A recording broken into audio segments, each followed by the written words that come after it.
Air India Boeing ವಿಮಾನ take off ಆದ ಬರೀ 38 ಸೆಕೆಂಡ್ಗೆ ನೆಲಕ್ಕೆ ಅಪ್ಪಳಿಸಿದೆ. 242 ಪ್ರಯಾಣಿಕರಲ್ಲಿ 241 ಜನ ಸಜೀವ ದಹನವಾಗಿದ್ದಾರೆ. ಒಬ್ಬ ಪ್ರಯಾಣಿಕ ದುರಂತದಲ್ಲಿ ಯಮನನ್ನೇ ಎದುರಿಸಿ ಬದುಕಿ ಬಂದಿದ್ದಾನೆ. ಮೊದಲು ವಿಮಾನ ದುರಂತದ ಆ ಘೋರ ದೃಶ್ಯಗಳು ಹೇಗಿತ್ತು ಅಂತ ತೋರಿಸ್ತೀವಿ ನೋಡಿ.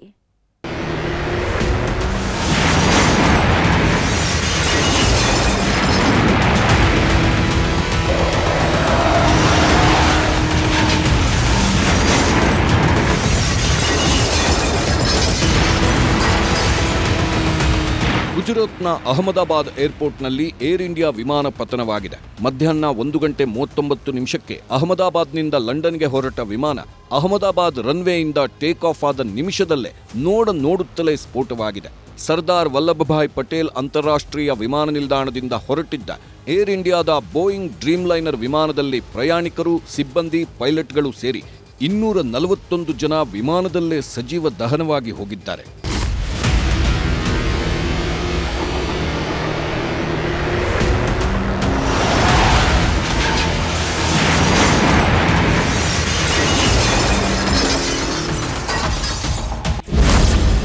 ಅಹಮದಾಬಾದ್ ಏರ್ಪೋರ್ಟ್ನಿಂದ ಮಧ್ಯಾಹ್ನ ಸರಿಯಾಗಿ 1:39 ವಿಮಾನ ಟೇಕ್ ಆಫ್ ಆಯಿತು.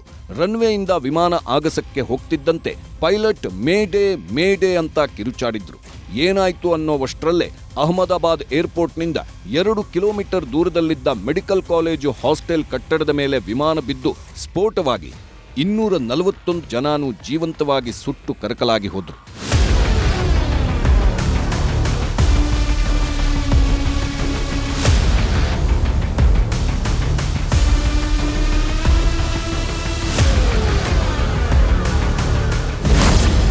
ಕಟ್ಟಡದ ಕೆಳಗೆ ವಿಮಾನ ತುಂಡಾಗಿ ಬಿದ್ದು ಧಗಧಗ ಅಂತ ಹೊತ್ತಿ ಉರಿತಾ ಇತ್ತು. ವಿಮಾನದಲ್ಲಿದ್ದವರು ಸಜೀವವಾಗಿ ದಹನವಾಗ್ತಿದ್ರೆ ಜನ ಓಡೋಡಿ ಬಂದ್ರು. ಆದ್ರೆ ಯಾರೊಬ್ಬರನ್ನೂ ಉಳಿಸೋಕಾಗ್ಲಿಲ್ಲ. ಯಾಕಂದ್ರೆ ಅಷ್ಟು ದೊಡ್ಡ ಮಟ್ಟದಲ್ಲಿ ವಿಮಾನದ ಬೆಂಕಿ ಆವರಿಸಿಕೊಂಡಿತ್ತು.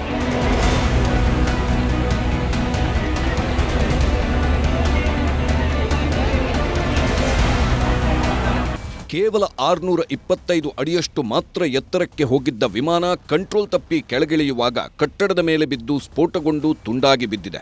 ಹಾಗೆ ಬೀಳುವಾಗ ರಸ್ತೆಯ ಮೇಲೆಯೇ ವಿಮಾನ ಬಿದ್ದಿದ್ದು ಅಲ್ಲಿಯೂ ಬೆಂಕಿಯ ಕೆನ್ನಾಲಿಗೆ ಚಾಚಿತ್ತು.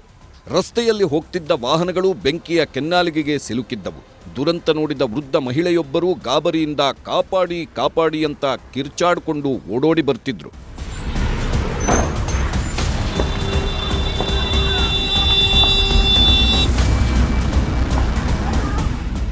ಏರ್ ಇಂಡಿಯಾ ಬೋಯಿಂಗ್ ವಿಮಾನದಲ್ಲಿದ್ದ 241 ಜನರ ಸಾವಿನ ಸ್ಫೋಟದ ದೃಶ್ಯ, ಬೆಂಕಿಯ ಕೆನ್ನಾಲಿಗೆ, ದಟ್ಟ ಹೊಗೆ ಅಹಮದಾಬಾದ್ ನಗರದಲ್ಲಿ 5 ಕಿಲೋಮೀಟರ್ ದೂರದವರೆಗೂ ಕಾಣಿಸ್ತಿತ್ತು.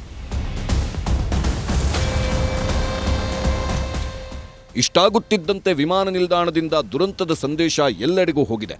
ಕೂಡಲೇ ಅಗ್ನಿಶಾಮಕ ಸಿಬ್ಬಂದಿ ಹಾಗೂ ಎನ್ಡಿಆರ್ಎಫ್ ಸಿಬ್ಬಂದಿ ದುರಂತ ನಡೆದ ಸ್ಥಳಕ್ಕೆ ದೌಡಾಯಿಸಿದ್ರು. ಅವರು ಅಲ್ಲಿಗೆ ಬಂದು ತಲುಪುವವರೆಗೂ ಬೆಂಕಿ ಹೊತ್ತಿ ಉರಿಯುತ್ತಿತ್ತು. ವಿಮಾನದಲ್ಲಿ ಸಿಲುಕಿ ಸುಟ್ಟು ಕರಕಲಾದವರನ್ನ ಹಾಗೆಯೇ ಎತ್ಕೊಂಡು ಬಂದ್ರು. ವಿಮಾನ ಬಿದ್ದ ಸ್ಥಳದಲ್ಲಿ ಕಟ್ಟಡದಿಂದ ಬಿದ್ದವರನ್ನೂ ಕೂಡಲೇ ರಕ್ಷಣೆ ಮಾಡಿ ಆಸ್ಪತ್ರೆಗೆ ಕರೆದುಕೊಂಡು ಬರುತ್ತಿದ್ದ ದೃಶ್ಯ ನಿಜಕ್ಕೂ ಘನಘೋರವಾಗಿತ್ತು.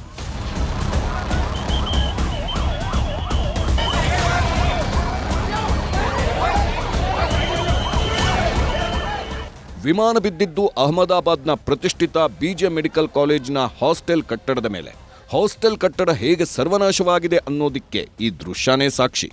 7 ಅಂತಸ್ತಿನ 2 ಬೃಹತ್ ಕಟ್ಟಡದಲ್ಲಿ 2 ಫ್ಲೋರ್ ಕುಸಿದು ಹೋದರೆ ಉಳಿದ 5 ಅಂತಸ್ತುಗಳ 2 ಬಿಲ್ಡಿಂಗ್ಗಳು ವಿಮಾನ ಸ್ಫೋಟದ ತೀವ್ರತೆಗೆ ಹೊತ್ತಿ ಉರಿದು ಹೋಯಿತು.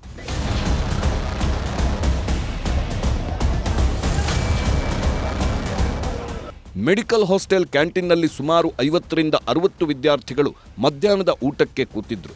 ಊಟಕ್ಕೆ ಕೂತಿದ್ದಾಗಲೇ ವಿಮಾನ ಅಪ್ಪಳಿಸಿದ್ದು 50ರಿಂದ 60 ಜನರಿಗೂ ಗಾಯವಾಗಿದ್ದು 8ರಿಂದ 10 ವಿದ್ಯಾರ್ಥಿಗಳಿಗೂ ಬೆಂಕಿ ತಗುಲಿ ಸುಟ್ಟು ಗಾಯವಾಗಿ ಗಂಭೀರ ಸ್ಥಿತಿಯಲ್ಲಿದ್ದಾರೆ.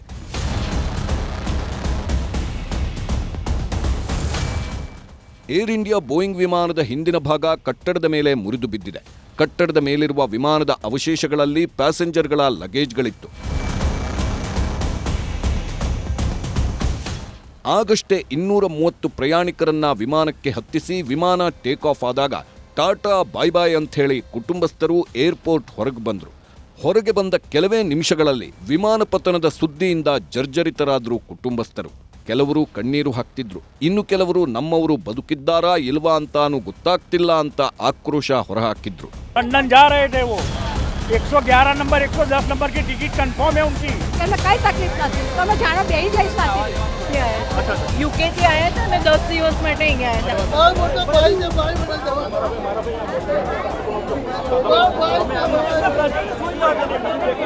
ಏರ್ ಇಂಡಿಯಾ ವಿಮಾನದಲ್ಲಿ ಒಟ್ಟು 230 ಪ್ರಯಾಣಿಕರಿದ್ದು ಎಲ್ಲರೂ ಸಾವನ್ನಪ್ಪಿದ್ದಾರೆ.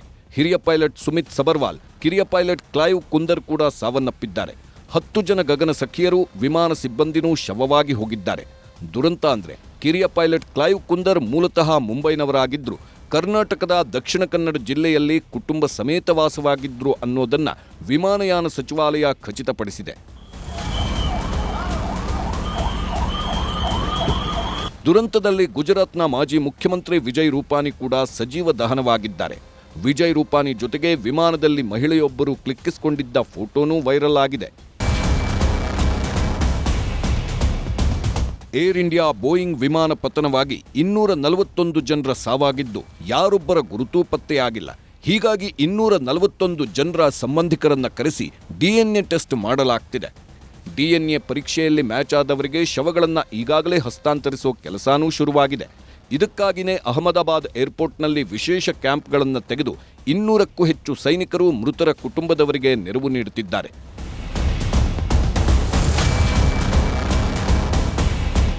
ವಿಮಾನ ದುರಂತದ ವಿಷಯ ಕೇಳುತ್ತಿದ್ದಂತೆ ಗುಜರಾತ್ ಮುಖ್ಯಮಂತ್ರಿ ಭೂಪೇಂದ್ರ ಪಟೇಲ್ ಗಾಯಾಳುಗಳಿರುವ ಆಸ್ಪತ್ರೆಗೆ ದೌಡಾಯಿಸಿ ಬಂದರು.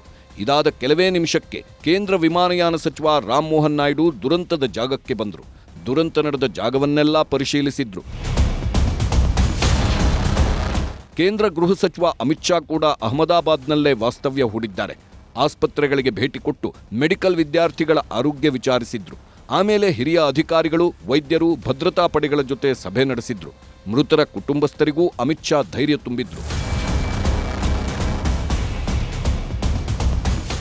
ವಿಮಾನ ದುರಂತಕ್ಕೂ ಮುನ್ನ ಬ್ರಿಟಿಷ್ ಪ್ರಜೆಯೊಬ್ಬ ವಿಡಿಯೋ ಮಾಡಿದ್ದ. ಅಹಮದಾಬಾದ್ನಲ್ಲಿ ವಿಮಾನ ಟೇಕ್ ಆಫ್ಗೂ ಮುನ್ನ ಏರ್ಪೋರ್ಟ್ ಲಾಂಜ್ನಲ್ಲಿ ಕುಳಿತು ವಿಡಿಯೋ ಮಾಡಿ ಇನ್ಸ್ಟಾಗ್ರಾಮ್ಗೆ ಅಪ್ಲೋಡ್ ಮಾಡಿದ್ದು. ಇದರಲ್ಲಿ ಗುಡ್ ಬೈ ಇಂಡಿಯಾ ಎಂದು ಹೇಳಿದ್ದ. ಆದರೆ ವಿಮಾನ ದುರಂತದಲ್ಲಿ ಬದುಕಿಗೆ ಗುಡ್ ಬೈ ಹೇಳಿಬಿಟ್ಟಿದ್ದಾನೆ. We are in the airport, just boarding. Goodbye, India. Goodbye. Thank 10-hour flight back to England. ಏನೇ ಆಗಲಿ 2025ರಲ್ಲಿ ದೇಶದಲ್ಲಿ ಸಾಲು ಸಾಲು ಘೋರ ದುರಂತಗಳು ನಡೆದೋಗಿವೆ. 3 ದಿನಗಳ ಹಿಂದೆ ಮುಂಬೈನಲ್ಲಿ ಚಲಿಸುತ್ತಿದ್ದ ಲೋಕಲ್ ರೈಲಿನಿಂದ ಬಿದ್ದು 6 ಜನ ಪ್ರಯಾಣಿಕರು ಮೃತಪಟ್ಟಿದ್ದು ಕಣ್ಣೆದುರಿಗಿದೆ. ಜೂನ್ 4ರಂದು ಬೆಂಗಳೂರಲ್ಲಿ ಕಾಲ್ತುಳಿತ ಸಂಭವಿಸಿ 11 RCB ಅಭಿಮಾನಿಗಳ ಸಾವಿನ ದುಃಖ ಇನ್ನೂ ದೂರವಾಗಿಲ್ಲ. ಏಪ್ರಿಲ್ ತಿಂಗಳಲ್ಲಿ ಪಹಲ್ಗಾಮ್ನಲ್ಲಿ ಉಗ್ರರು ದಾಳಿ ನಡೆಸಿ 26 ಹಿಂದೂಗಳ ನರಮೇಧ ನಡೆಸಿದ್ದ ದುರಂತ ಇನ್ನೂ ಮಾಸಿಲ್ಲ. ಫೆಬ್ರವರಿಯಲ್ಲಿ ಉತ್ತರ ಪ್ರದೇಶದ ಕುಂಭಮೇಳದಲ್ಲಿ ಕಾಲ್ತುಳಿತ ಸಂಭವಿಸಿ 60ಕ್ಕೂ ಹೆಚ್ಚು ಜನರ ಸಾವಿನ ಸೂತಕಾನೂ ಮರೆಯಾಗಿಲ್ಲ. ನವದೆಹಲಿಯ ರೈಲು ನಿಲ್ದಾಣದಲ್ಲಿ ಫೆಬ್ರವರಿಯಲ್ಲಿ ಸಂಭವಿಸಿದ ಕಾಲ್ತುಳಿತದಲ್ಲಿ 33 ಜನ ಜೀವ ಬಿಟ್ಟಿದ್ದೂ ಕಣ್ಣೆದುರೇ ಇದೆ. ಜನವರಿಯಲ್ಲಿ ತಿರುಪತಿಯಲ್ಲಿ ಕಾಲ್ತುಳಿತವಾಗಿ 6 ಜನರ ಸಾವಾಗಿದ್ದನ್ನೂ ಜನ ಮರೆತಿಲ್ಲ. ಈಗ ಅಹಮದಾಬಾದ್ನಲ್ಲಿ ಏರ್ ಇಂಡಿಯಾ ವಿಮಾನ ಪತನವಾಗಿ 241 ಪ್ರಯಾಣಿಕರು ಸಾವಿನ ಮನೆ ಸೇರಿರೋದು ನಿಜಕ್ಕೂ ಘನಘೋರ.